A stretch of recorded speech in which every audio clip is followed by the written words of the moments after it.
akan selalu menyertai kalian.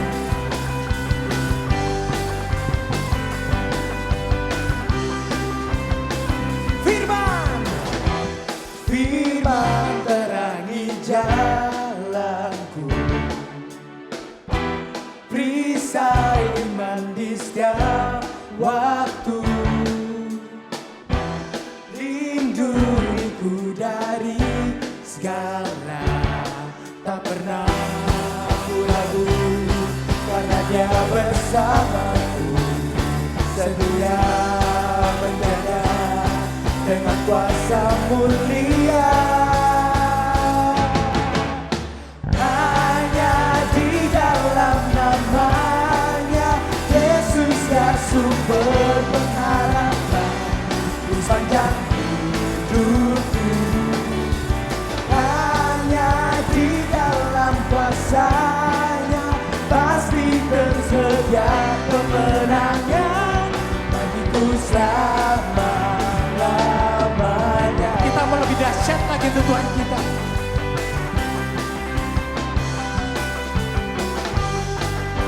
Kebenaran yang bebaskan. Kebenaran yang bebaskan, selalu berikanku kekuatan hadapi segala tantangan. Tak pernah aku ragu, karena Dia bersamaku, setia menjaga dengan kuasa mulia.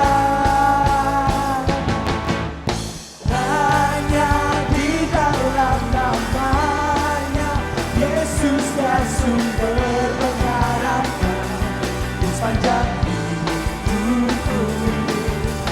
Hanya di dalam kuasanya pasti tersedia kemenangan bagiku selama-lamanya.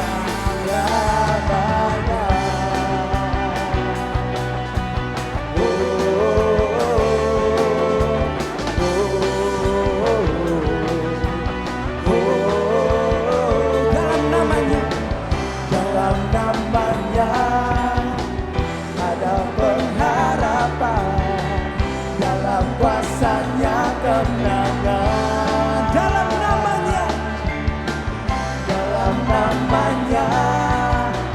ada pengharapan, dalam kuasanya kemenangan. Hanya di dalam namanya Yesus Dia sumber pengharapan di sepanjang hidupku. Hanya di dalam kuasanya pasti tersedia kemenangan bagiku selamanya. Hanya di dalam namanya Yesus ya sumber pengharapan di sepanjang hidupku. Hanya di dalam kuasanya pasti tersedia kemenangan bagiku selama-lamanya. Dalam namanya ada pengharapan, dalam kuasanya kemenangan. Haleluya, sorak-sorai itu Tuhan kita. Yeah. Haleluya.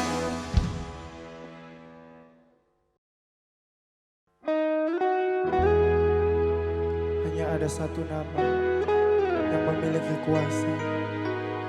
Hanya ada satu nama yang menjadi sumber pengharapan kita. Dialah Yesus yang selalu ada untuk kita dan tidak pernah meninggalkan kita.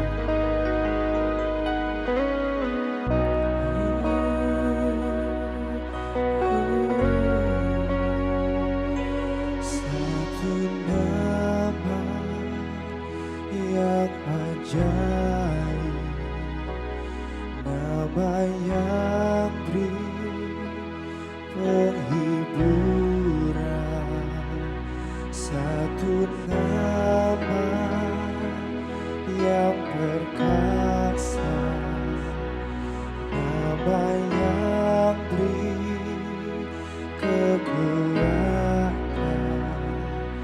Tiada nama lain di bawah langit. Tiada nama lain. Aku diselamatkan, keselamatan di dalam namanya, kemenangan di dalam namanya. Satu nama, hanya nama Yesus, taklukkan segalanya. Keselamatan di dalam namanya, kemenangan di dalam namanya. Iblis tunduk dalam nama Yesus, tiada lain nama Yesus.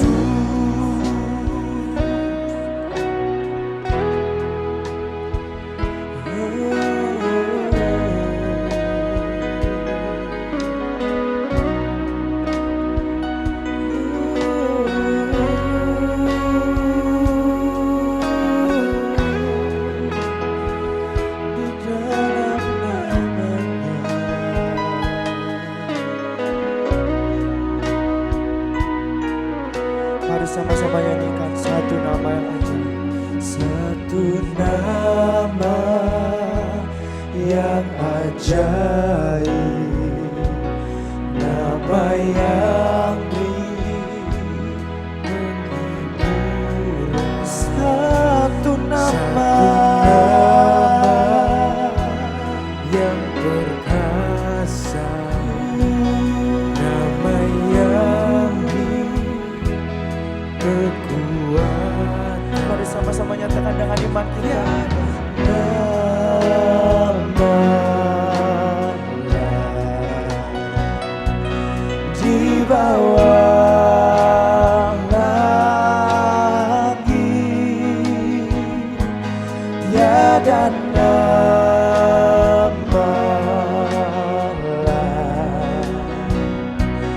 Aku diselamatkan, keselamatan di dalam namanya, kemenangan di dalam namanya. Satu nama, hanya nama Yesus, taklukkan segalanya. Keselamatan di dalam namanya, di dalam namanya. Iblis tunduk dalam nama Yesus, tiada lain nama Yesus. Bersama-sama nyanyikan. Keselamatan di dalam namanya, kemenangan yang telah Dia berikan bagi kita. Di dalam namanya, iblis tunduk dalam nama Yesus, tiada lain nama Yesus.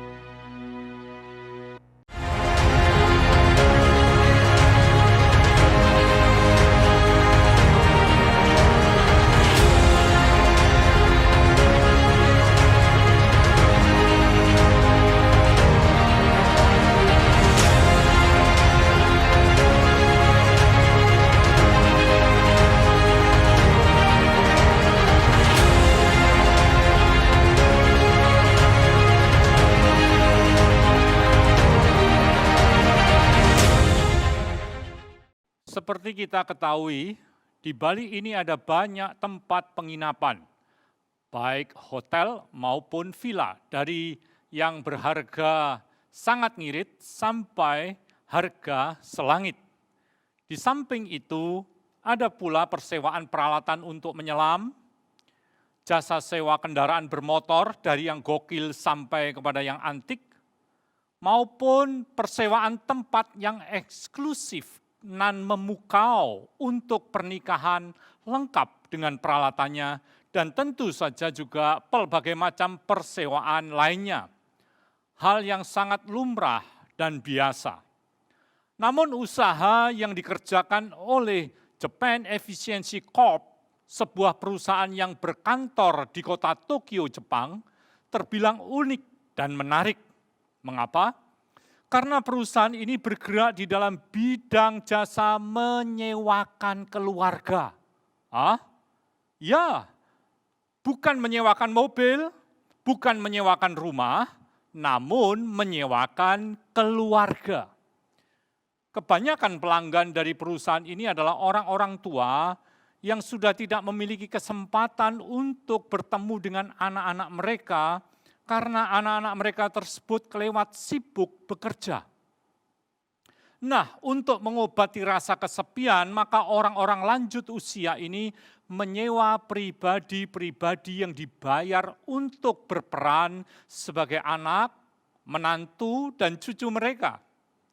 Dengan bayaran sekitar 130.000 per jam, kurang lebih, pribadi-pribadi yang dikirim oleh perusahaan tersebut akan berperan sebagai anggota keluarga dari orang yang telah lanjut usia tadi.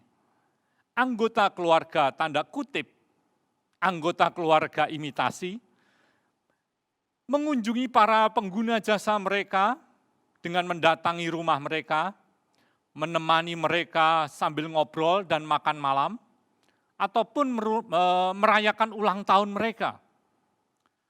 Para aktor dan artis ini bersikap seakan-akan mereka sungguh-sungguh anggota keluarga dari penyewa tersebut. Sejak didirikan di tahun kurang lebih 1990-an, usaha yang ditekuni oleh Japan Efficiency Corp ini mengalami kemajuan yang sangat pesat. Jumlah pelanggan yang menggunakan jasa mereka semakin bertambah banyak, sehingga perusahaan ini tidak dapat memenuhi permintaan pelanggan untuk mengirim keluarga imitasi yang ingin mereka sewa di setiap waktu dengan segera. Daftar antrian pelanggan yang ingin menggunakan jasa mereka ini cukup sangat panjang. Sebagai akibatnya, berbagai perusahaan sejenis juga mulai bermunculan di Jepang. Nah, keberadaan dari perusahaan-perusahaan yang memberikan jasa penyewaan keluarga ini menunjukkan bahwa kesepian merupakan masalah yang sangat serius. Bukan hanya di Jepang, namun juga di banyak negara dan terjadi pada kelompok masyarakat, hal itu bisa terjadi. Rasa kesepian merupakan sebuah realitas, yaitu bahwa di tengah kemajuan teknologi komunikasi, justru semakin banyak orang mengalami kesepian. Kesepian karena semua orang sesungguhnya memerlukan seorang teman. Terlebih lagi di saat orang tersebut mengalami masa yang sukar, keberadaan seseorang atau seorang teman untuk mendampingi mereka merupakan sebuah kebutuhan yang sangat besar. Ya, tidak bisa dipungkiri, tidak bisa diabaikan bahwa semua orang pada dasarnya membutuhkan teman. Disadari atau tidak, diakui atau tidak, setiap orang memerlukan teman. Seorang teman yang mendampingi kita khususnya di masa sukar yang sedang kita lewati. Seorang teman yang tentunya dapat dipercaya dan dapat diandalkan. Seorang teman yang kehadirannya dapat meneguhkan jiwa kita. Seorang teman yang kehadirannya di samping kita dapat meneduhkan gelora di dalam hati kita. Ya, teman, yaitu pribadi yang membuat kita merasa tidak seorang diri. Seorang teman yang kehadirannya membuat kita dapat merasa damai walau di tengah badai. Teman seperti itulah yang dikemukakan oleh pemazmur di dalam kitab Mazmur pasal 46. Mazmur 46 ini ditulis dengan latar belakang peristiwa sejarah, yaitu pengepungan Yerusalem oleh tentara Asyur. Yerusalem adalah ibu kota dari negara Yehuda, kerajaan Yehuda, yang saat itu diperintah oleh Raja Hizkia, dan Asyur diperintah oleh Sanherib. Yang di masa itu kita tahu bahwa Yehuda itu merupakan negara yang sangat kecil dibandingkan dengan kerajaan Asyur yang merupakan negara superpower. Kalau kita melihat di peta, maka kita akan nampak bahwa kerajaan Yehuda itu hanya bagaikan sebuah titik kecil di tengah lautan yang luas dari kerajaan Asyur. Yehuda yang kekuatan militernya terbatas bila dibandingkan dengan tentara Asyur yang terkenal kuat, terkenal ganas dan kejam, dan yang belum lama berselang ini telah meluluh lantakkan Israel, daerah yang terletak di sebelah utara Yehuda. Dan sekarang tentara Asyur itu meneror Raja Hizkia dan penduduk Yerusalem dan mengintimidasi mereka agar mereka menyerah sebab tidak ada gunanya untuk melawan tentara Asyur yang besar itu. Peristiwa ini atau peristiwa sejarah ini dicatat di dalam 2 Raja-Raja pasal 18 dan 19. Nah, di dalam situasi yang sukar semacam itu, Allah berjanji bahwa Dia tidak akan membiarkan umatnya. Allah hadir di tengah umatnya, Dia memagari umatnya dan Dia menolong umatnya. Janji yang Dia tepati dengan melepaskan umatnya dari kepungan tentara Asyur. Nah, untuk mengingat perlindungan dan pertolongan Tuhan tersebut, di dalam kitab Mazmur pasal yang ke-46, ayat 1 sampai dengan 6, dan ayat 11 dan 12 ditulis sebagai berikut. Saya akan bacakan untuk kita semua. Mazmur 46 ayat 1. Untuk pemimpin biduan dari Bani Korah dengan lagu Alamot, nyanyian. Allah itu bagi kita tempat perlindungan dan kekuatan. Sebagai penolong dalam kesesakan sangat terbukti. Sebab itu kita tidak akan takut. Saya ulangi, sebab itu kita tidak akan takut. Sekalipun bumi berubah, sekalipun gunung-gunung bergoncang di dalam laut. Ayat 4, sekalipun ribut dan berbuih airnya, sekalipun gunung-gunung goyang oleh geloranya. Ayat 5, kota Allah, kediaman yang maha tinggi, disukakan oleh aliran-aliran sebuah sungai. Ayat 6, Allah ada di dalamnya, kota itu tidak akan goncang, Allah akan menolongnya menjelang pagi. Di tengah suasana yang menakutkan dan menyesakkan jiwa seperti yang digambarkan di ayat yang kedua sampai dengan ayat yang keempat tersebut. Di ayat yang ke-11, Allah berfirman sebagai berikut. Mazmur 46 ayat 11. Diamlah dan ketahuilah bahwa akulah Allah. Aku ditinggikan di antara bangsa-bangsa, ditinggikan di bumi. Terhadap firman Tuhan ini yaitu agar umatnya berdiam diri dan mengetahui bahwa Tuhan adalah Allah. Di ayat yang ke-12, pemazmur menanggapinya seperti demikian. Ayat 12, Tuhan semesta alam menyertai kita.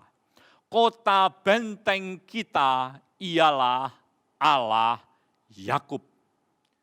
Apabila di saat ini Bapak, Ibu, Saudara-saudari sedang berada di dalam keadaan yang terkepung oleh banyaknya persoalan. Seperti kota Yerusalem yang sedang dikepung oleh tentara Asyur.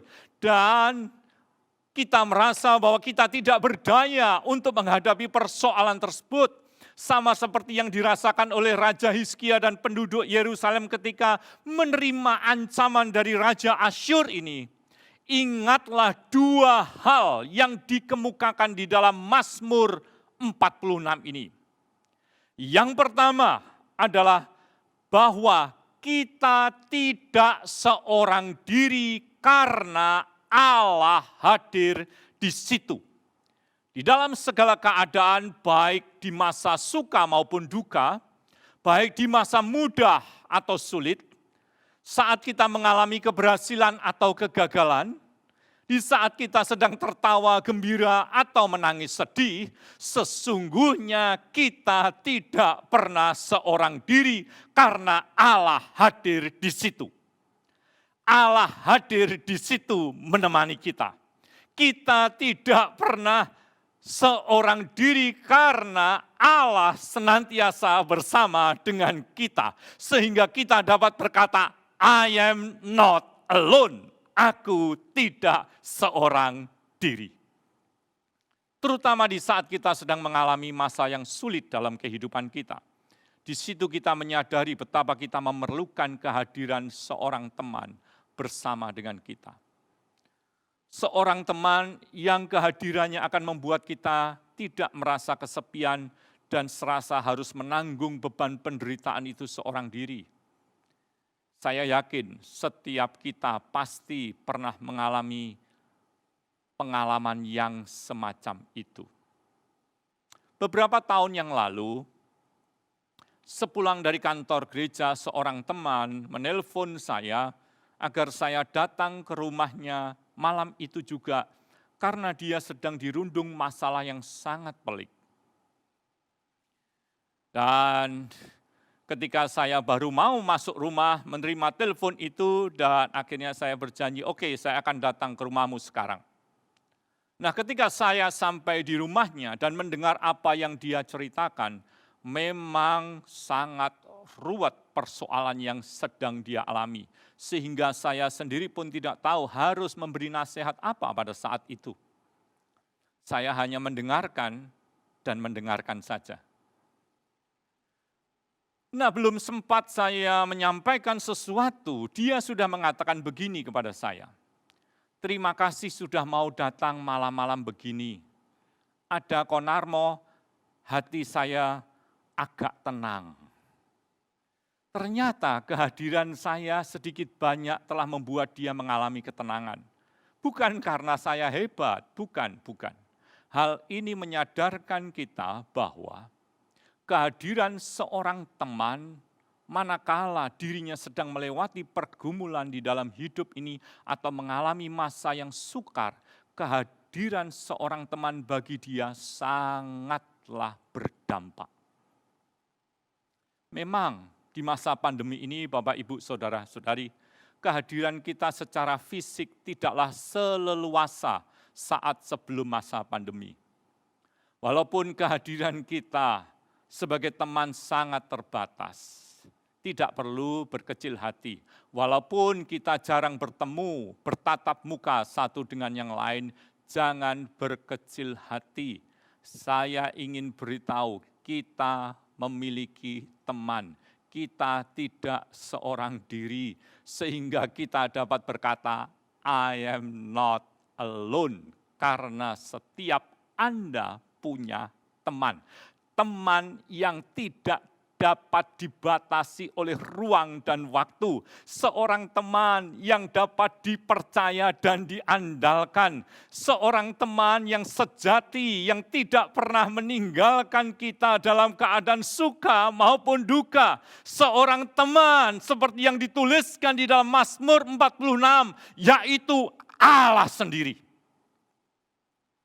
Allah memperkenalkan dirinya melalui 4 nama yang dia sebutkan secara langsung maupun tidak langsung. Dengan mempelajari 4 nama Allah itu, kita akan mengenal sifat-sifat Allah. Dan karena nama Allah itu memang mengapa demikian? Karena kita mengenal nama Allah, kita akan juga mengenal sifat Allah. Mengapa demikian? Karena nama Allah itu sesungguhnya menggambarkan, nama-nama Allah itu menggambarkan siapa Allah yang sebenarnya. Ini berbeda dengan nama manusia. Nama seseorang tidaklah selalu mencerminkan sifat dirinya. Sebagai contoh, orang yang bernama Sabar belum tentu sifatnya sabar. Namun orang yang namanya bukan Pak Sabar bisa jadi sifatnya sangat sabar. Nah, kembali kepada nama Allah. Nama Allah yang pertama kita telah pelajari minggu yang lalu, yaitu Dia adalah El Elyon, yang artinya God Most High. Allah yang maha tinggi, nama itu disebutkan di ayat yang kelima dari kitab Mazmur pasal 46.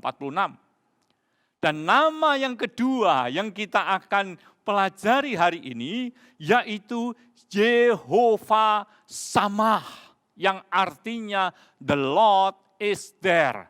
Allah hadir di situ. Hal ini ditulis secara tidak langsung disebutkan di ayat yang kelima dan ayat yang keenam. Saya akan bacakan ulang. Mazmur 46 ayat 5 dan 6. Kota Allah, kediaman yang maha tinggi, disukakan oleh aliran-aliran sebuah sungai. Ayat 6, Allah ada di dalamnya. Nah, kalimat Allah ada di dalamnya, yaitu Allah di dalam kota Yerusalem, di ayat yang ke-6 dari Mazmur 46 ini, senafas. Senafas itu artinya selaras, sesuai, cocok dengan penglihatan yang diperoleh oleh Nabi Yeskiel, seperti yang dicatat di dalam Yeskiel pasal yang ke-47 dan 48.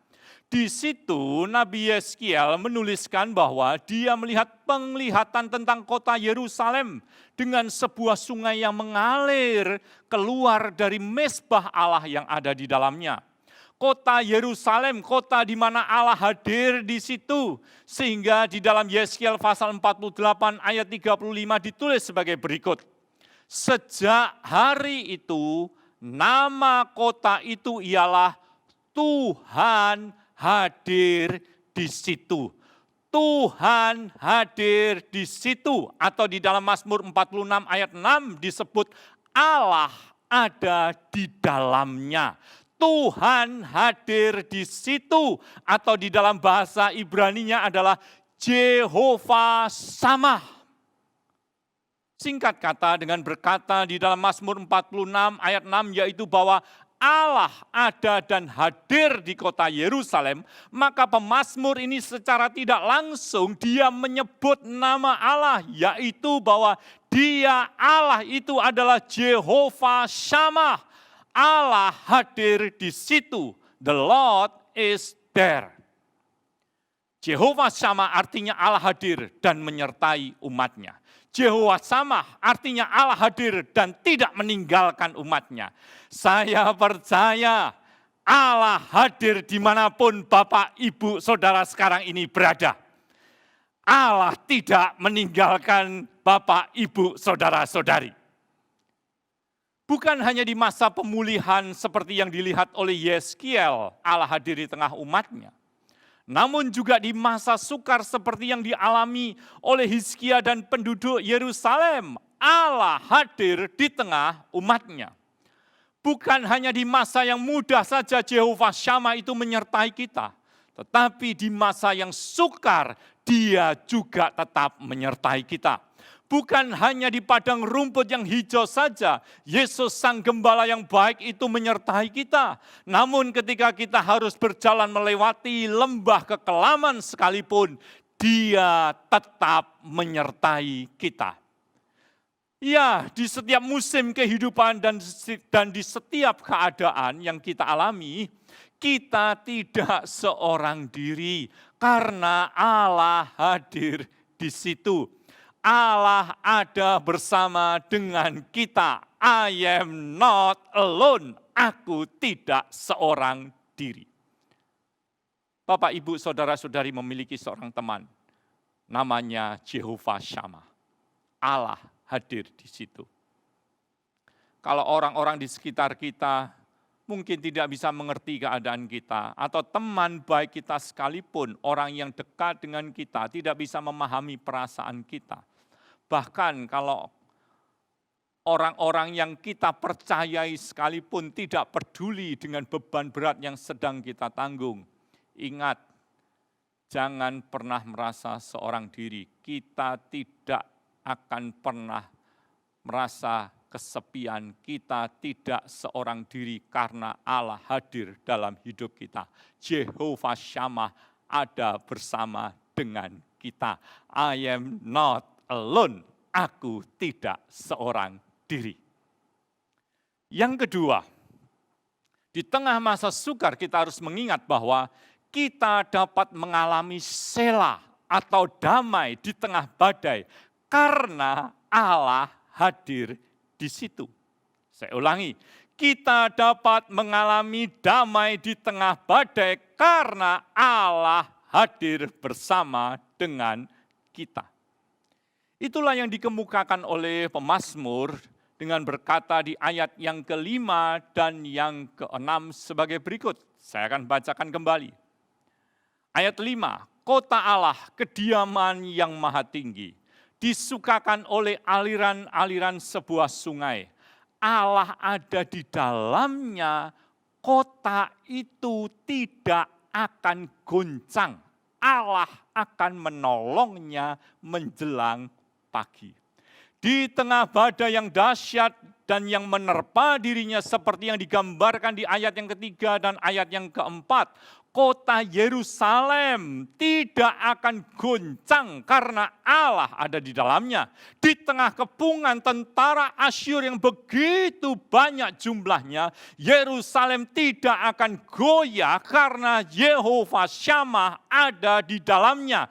Saya percaya di tengah kesesakan hidup kita oleh karena berbagai macam persoalan, masalah, tantangan, kesulitan, kita tidak akan takut, namun kita dapat mengalami damai di tengah badai karena Jehovah Shammah hadir menyertai hidup kita. Dia tidak pernah meninggalkan kita. Walaupun ada kalanya ketika kita sedang mengalami masa yang sukar, acap kali orang bertanya, Tuhan, di manakah Engkau? Kita merasa seakan-akan Tuhan meninggalkan kita. Tuhan, di manakah Engkau? Pertanyaan seperti itulah yang dikemukakan dalam puisi yang tertulis, yang seringkali digantung menjadi sebuah hiasan di dinding rumah kita. Atau puisi yang dicetak pada pembatas yang diselipkan dalam buku yang kita baca. Puisi yang sangat menyentuh bagi orang yang membacanya. Puisi Kristiani yang sangat indah dan sangat terkenal. Puisi dengan judul Footprints in the Sand. Puisi yang ditulis oleh Margaret Fishback berdasarkan pengalaman hidupnya. Siapa Margaret Fishback? Dia bukanlah seorang tokoh yang terkenal, dia bukan seorang nabi, dia bukan presiden, dia bukan seorang artis, dia bukan penulis yang terkenal, dia bukan seorang sastrawan ataupun penyair, dia bukan seorang ilmuwan, dan dia juga bukan seorang tokoh agama. Dia hanyalah seorang guru sekolah dasar yang berperawakan kecil dan pendek. Berikut saya bacakan puisi yang saya maksudkan itu. Jejak-jejak kaki. Suatu malam aku bermimpi, aku berjalan di tepi pantai dengan Tuhan. Di bentangan langit gelap tampak kilasan-kilasan adegan hidupku. Di tiap adegan aku melihat dua pasang jejak kaki di pasir. Satu pasang jejak kakiku, yang lain jejak kaki Tuhan. Ketika adegan terakhir terlintas di depanku, aku menengok kembali pada jejak kaki di pasir. Di situ hanya ada satu pasang jejak. Aku mengingat kembali bahwa itu adalah bagian yang tersulit dan paling menyedihkan dalam hidupku. Hal ini mengganggu perasaanku, maka aku bertanya kepada Tuhan tentang keherananku itu. Tuhan, Engkau berkata ketika aku berketetapan mengikut Engkau, Engkau akan berjalan dan berbicara dengan aku sepanjang jalan. Namun ternyata pada masa yang paling sulit dalam hidupku, hanya ada satu pasang jejak. Aku tidak mengerti mengapa justru pada saat aku sangat membutuhkan Engkau, Engkau meninggalkan aku. Tuhan berbisik, anakku yang kukasihi, aku mencintai engkau dan tak akan meninggalkan kamu. Pada saat sulit dan penuh bahaya sekalipun, ketika engkau melihat hanya ada satu pasang jejak kaki, itu adalah ketika aku menggendong kamu. Ya, di masa sukar, Tuhan tidak pernah meninggalkan kita, malah Dia menggendong hidup kita. Dan kalau Allah itu beserta dengan kita, maka badai sebesar apapun tidak akan dapat menggoncangkan hati kita. Kalau Allah yang menggendong hidup kita, maka taufan sebesar apapun tidak akan dapat menggoyahkan diri kita. Kalau Dia, Jehovah Shammah, Allah hadir di situ yang menjadi teman kita, sahabat kita, maka di tengah kesukaran yang sehebat apapun, di tengah persoalan yang sepelik apapun, kita akan tetap dapat merasakan damai di tengah badai. Damai di tengah badai. Karena kita memiliki seorang teman, sahabat sejati, yaitu Jehovah Shammah. Dan kita dapat berkata, I am not alone. Lalu mengapa acap kali kalau memang Allah itu senantiasa hadir dalam kehidupan kita, mengapa acap kali kita ini tidak dapat menyadari kehadiran Allah dalam kehidupan kita? Karena kita tidak mau berdiam diri dan percaya dengan penuh penyerahan kepada Tuhan. Melainkan kita sibuk dengan agenda kita sendiri. Kita sibuk dengan urusan kita sendiri. Kita sibuk dengan kegalauan kita sendiri. Sehingga itu yang membuat kita seringkali tidak menyadari akan kehadiran Tuhan. Memang Bapak Ibu Saudara-saudari, kalau pikiran kita itu penuh dengan masalah dan pikiran kita itu terus berkecamuk, berputar sehingga kita tidak dapat berdiam diri, maka sukar bagi kita untuk bisa menyadari kehadiran Tuhan yang menemani kita. Kalau kita tidak tahu bagaimana caranya kita berdiam diri, tapi kita terus berbicara walaupun dalam hati, maka kehadiran Allah dalam berkat dan pertolongannya tidak akan kita sadari. Mengapa kita tidak bisa menyadari kehadiran Tuhan di dalam kehidupan kita? Karena kita sengaja tidak memberi perhatian kepada kehadiran Allah. Kita secara sengaja bersikap tidak peduli terhadap kehadiran Allah. Tidak menganggap bahwa kehadirannya itu merupakan sesuatu yang sangat kita butuhkan. Bahwa kita harusnya menyadari bahwa kehadiran Allah dalam hidup kita itu sangat utama bagi kita. Dan kita seolah-olah menganggap kehadirannya itu biasa-biasa saja. Sebagai contoh, acap kali kita tidak menyadari dan secara sengaja tidak mau menyadari bahwa kita sesungguhnya memerlukan udara segar setiap saat. Adakah di antara Bapak, Ibu, Saudara-saudari yang setiap kali menyadari bahwa saya butuh udara segar? Tidak pernah terpikir. Karena kita memang sengaja tidak mau memberi perhatian terhadap itu.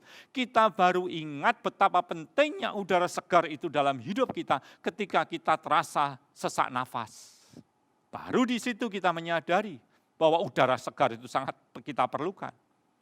Nah, di dalam situasi pandemi akibat COVID-19 ini hampir semua orang baru menyadari betapa pentingnya kesehatan itu. Padahal dulu sebelum wabah, kebanyakan orang cuek terhadap kesehatan tubuhnya sehingga tidak memperhatikan gizi dan makanan yang dia konsumsi. Namun sekarang ini berbondong-bondong banyak orang berbalik mengupayakan hidup sehat, menjaga imunitas tubuh, berolahraga, memberi perhatian lebih terhadap kebugaran. Singkat kata, kita perlu secara sadar dan sengaja memberi perhatian terhadap kehadiran Tuhan dalam hidup kita setiap hari, setiap saat. Sebab hanya dengan demikianlah kita akan mendapatkan pertolongan dari Tuhan indah pada waktunya. Kalau kita harus memberi perhatian kepada kehadiran Allah, apakah memang Tuhan itu memerlukan perhatian kita? Oh tentu tidak. Apakah Tuhan itu membutuhkan kepedulian kita? Oh tentu tidak. Justru kitalah yang memerlukan perhatian Tuhan. Justru kitalah yang harus memberi perhatian terhadap kehadiran Tuhan. Kitalah yang memerlukan kehadiran Tuhan dalam hidup kita. Ingat, tanpa Tuhan kita tidak ada apa-apanya. Namun tanpa kita, Tuhan tetaplah Tuhan. Lalu bagaimana agar kita dapat menyadari kehadiran Tuhan di dalam kehidupan kita? Dengan bersikap diam, be still. Bukan berarti kita bersikap masa bodoh, bukan berarti kita bersikap pasif, bukan berarti kita mencuekin, tidak. Bukan berarti kita tidak melakukan apa-apa, tidak. Diam dalam arti percaya dan berserah kepada Tuhan. Itulah yang dimaksudkan dengan kata rapa di dalam bahasa Ibrani. Seperti yang ditulis di dalam Mazmur 46 ayat yang ke-11. Saya akan bacakan ulang. Mazmur 46 ayat 11. Diamlah, be still, rapa. Dan ketahuilah bahwa akulah Allah. Aku ditinggikan di antara bangsa-bangsa. Ditinggikan di bumi. Saya teringat dulu waktu masih kecil, mama saya sering kali menegur kami anak-anaknya, agar jangan banyak bicara kalau sedang makan, supaya tidak tersedak karena dapat membahayakan. Seorang hamba Tuhan pernah menasihatkan begini, pada saat sedang makan, cobalah untuk diam, jangan banyak bicara, supaya kita dapat menikmati makanan tersebut. Benar juga, kalau kita pikir-pikir betul juga. Kalau kita ini banyak bicara saat kita sedang makan, atau kita itu memegang gadget dan memperhatikan berita yang ada di dalamnya, maka kita akan kehilangan kesempatan, kita akan melewatkan karunia untuk menikmati makanan yang masuk ke dalam mulut kita. Kita akan melewatkan kesempatan untuk menikmati makanan tersebut. Tetapi kalau ketika kita sedang makan, kita makan sambil diam, tidak banyak bicara, tidak buru-buru dan tergesa-gesa, maka setiap sendok makan yang kita suapkan ke dalam mulut kita dapat kita rasakan, kita sadari, dan kita akan dapat menikmati enaknya makanan tersebut. Sehingga dengan demikian kita dapat mensyukuri berkat Tuhan di setiap sendok makanan yang kita suapkan ke dalam mulut kita. Begitu juga apabila kita tidak bisa berdiam diri di hadapan Allah, kita tidak akan bisa menyadari kehadirannya yang menyertai dan menemani kita. Maka tidak heran di ayat yang ke-11 Allah itu berfirman, diamlah dan ketahuilah bahwa akulah Allah. Kita perlu belajar berdiam diri, menyerah, dan tidak bermaksud untuk menceramai Allah. Seolah-olah Allah tidak tahu apa yang harus dia lakukan. tidak bermaksud menggurui Allah, tidak bermaksud kita itu menuntun Allah. Dia harus melakukan ini, melakukan itu, seolah-olah kita lebih tahu dari Allah. Dan kita memberitahu Allah bagaimana dia harus menolong kita. Tidak demikian. Tetapi justru kita harus diam, be still, rapa.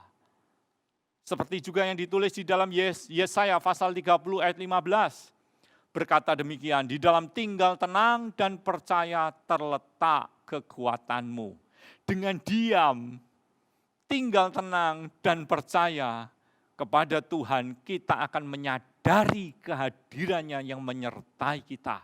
Dengan diam, yaitu berdiam diri di hadapan Allah dan berserah kepadanya, kita akan menyadari bahwa I am not alone, aku tidak seorang diri.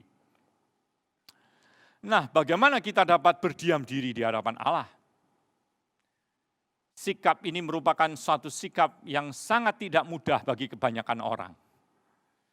Karena kebanyakan orang lebih suka untuk berbicara dan memberitahu Allah tentang ini dan itu daripada cuma diem di hadapan Tuhan. Tidak sedikit di antara kita yang sulit untuk berdiam diri dan hening, tinggal hening selama 1-2 menit. Karena begitu kita merasakan ada satu keheningan, maka pikiran kita itu bisa jalan kemana-mana. Hati kita itu bisa mengembara kemana-mana. Itu sebabnya tidaklah mudah bagi kebanyakan orang untuk bisa berdiam diri.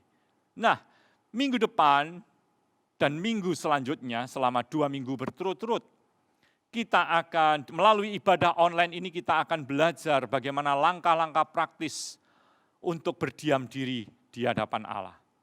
Langkah-langkah praktis yang akan menolong kita untuk menyadari kehadiran Allah yang menyertai dan menemani kita. Langkah-langkah praktis yang dimulai dengan mengingat dan merenungkan nama-nama Allah yang sudah kita kenal.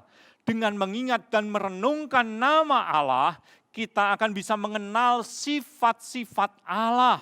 Dan sifat-sifat Allah itu akan membawa keteduhan dan keteguhan di dalam hati kita. Sehingga kita dapat mengalami sela, damai di tengah badai. Setidaknya ada 2 nama Allah yang sudah kita pelajari. Yang pertama, dia adalah El Elyon, Allah yang maha tinggi. Allah yang jauh lebih tinggi dibandingkan segala macam persoalan kita. Allah yang jauh lebih tinggi dibandingkan kemampuan siapapun. Allah yang maha tinggi, El Elyon, sehingga tidak ada perkara yang sukar bagi dia. Allah yang maha tinggi, El Elyon, sehingga tidak ada yang mustahil bagi dirinya. El Elyon, Allah yang tak terhampiri dalam kekudusan, dalam terangnya yang ajaib. Namun Allah yang demikian telah rela merendahkan dirinya, mengambil rupa seorang hamba, menjadi sama dengan manusia, namanya adalah Yesus Kristus.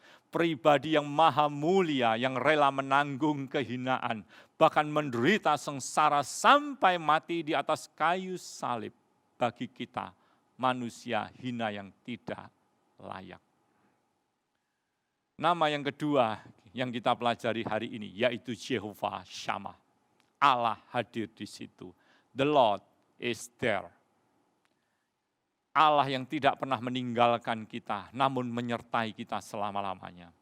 Allah yang tidak membiarkan kita menjalani hidup ini seorang diri, namun Dia bersedia menuntun kita melalui Roh Kudus-Nya dan membawa kita menapaki masa depan yang penuh pengharapan. Allah yang menyertai kita sehingga namanya juga disebut sebagai Immanuel, yang artinya Allah beserta dengan kita. Immanuel, Allah yang telah hadir di tengah-tengah kita di dalam diri Yesus Kristus, Tuhan kita. Di dalam Dia kita memiliki masa depan yang penuh pengharapan. Di dalam Dia, yaitu di dalam Yesus Kristus, kita dapat merasakan sela, damai di tengah badai.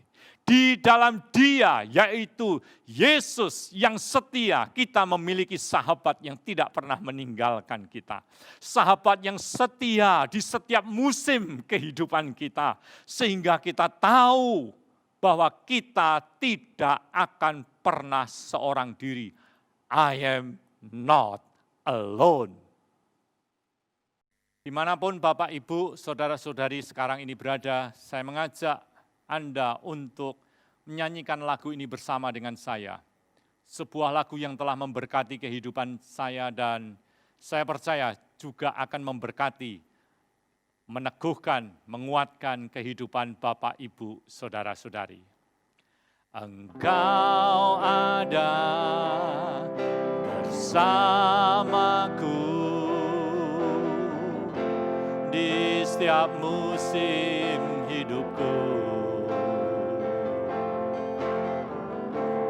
Tak pernah kau biarkan ku sendiri.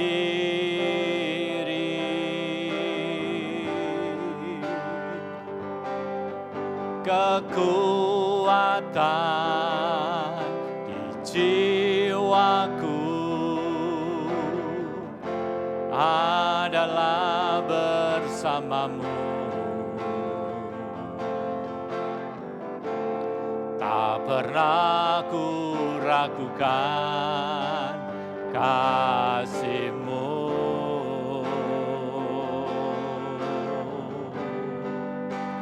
Bersama-Mu Bapa, ku lewati semua perkenanan-Mu yang teguhkan hatiku. Engkau yang bertindak, memberi pertolongan. Anugerah-Mu besar, melimpah bagiku. Mari kita berdoa. Tuhan Yesus, Allah Jehovah Shammah, Allah yang hadir dalam kehidupan kami, Allah yang ada bersama kami di setiap hari.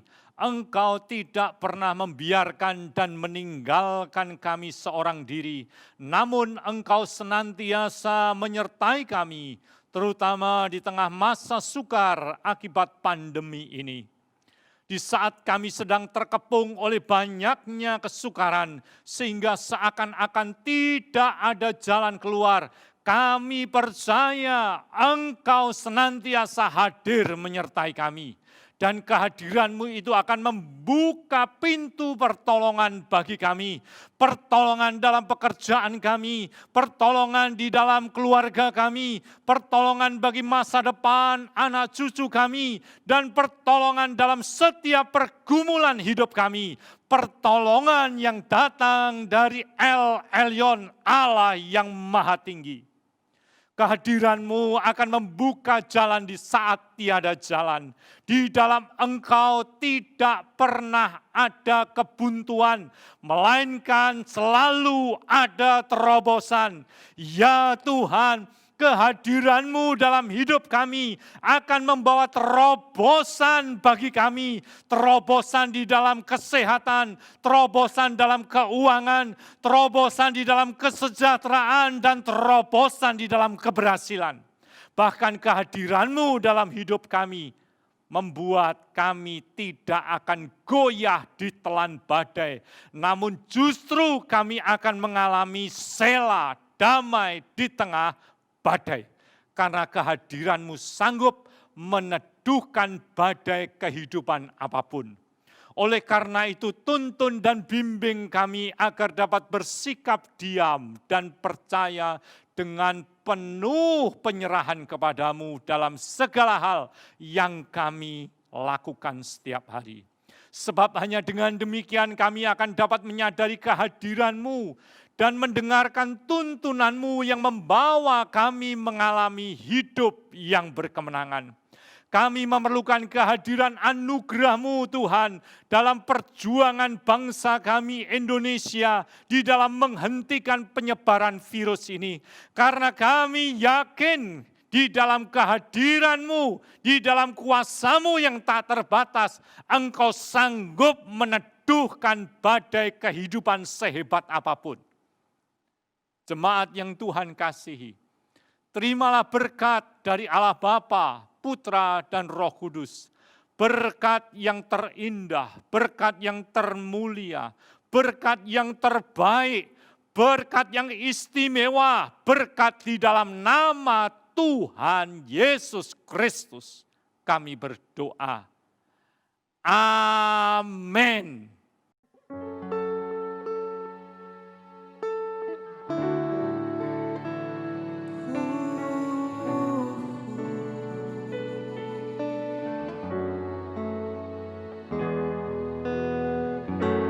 When I walk through deep waters,